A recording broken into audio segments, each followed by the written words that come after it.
Depuis la région parisienne, nous allons tester nous-mêmes un parcours longue distance. Objectif, un aller-retour jusqu'au Mans, soit un trajet d'un peu plus de 400 km. Il est 9 h, on a emprunté cette voiture, la batterie est chargée. L'idée, c'est de faire l'aller par l'autoroute, puis le retour par les petites routes. Et puis on va découvrir les différents tarifs des bornes. On a choisi le modèle électrique le plus vendu, avec un peu plus de 300 km d'autonomie selon le constructeur. Premier conseil, planifier son trajet pour repérer les points de recharge grâce à des applications dédiées.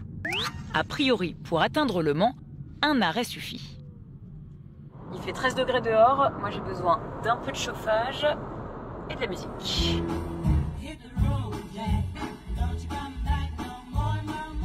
Alors là je vois que l'autonomie fond à vue d'œil, en 1 heure de route, on a fait 90 km et on a brûlé la moitié de notre autonomie.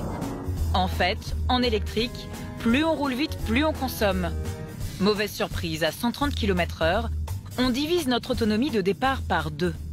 Donc là, il faut qu'on s'arrête maintenant pour recharger, sinon la station suivante sur autoroute sera trop loin et ce sera un peu risqué.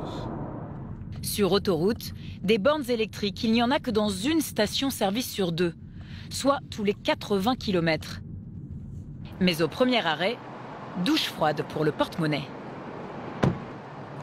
Alors là, c'est grosso modo 4 fois plus cher que de se recharger chez soi.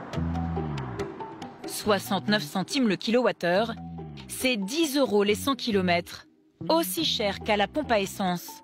Bon, pas le choix, il faut s'enregistrer pour payer, brancher et puis attendre.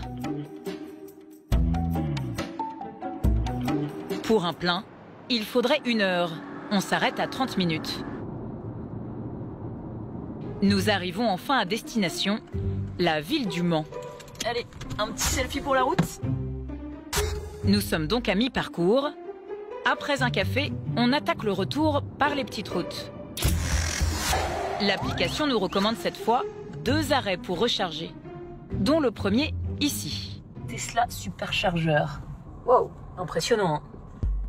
C'est l'une des fameuses stations Tesla, désormais accessible aux voitures de toutes les marques. Avec ses panneaux solaires, on pourrait croire que c'est moins cher, mais pas du tout. 12 € les 100 km, plus cher cette fois que l'essence. Temps de charge, 20 minutes. En gros, un superchargeur, c'est super rapide, mais super cher. Il faudra encore s'arrêter une dernière fois avant de regagner Paris et payer à nouveau 10 € les 100 km. En tout, notre aller-retour nous aura pris plus de 6 heures. 1 heure et demie de plus que si nous avions roulé avec un véhicule essence, sans pour autant faire la moindre économie.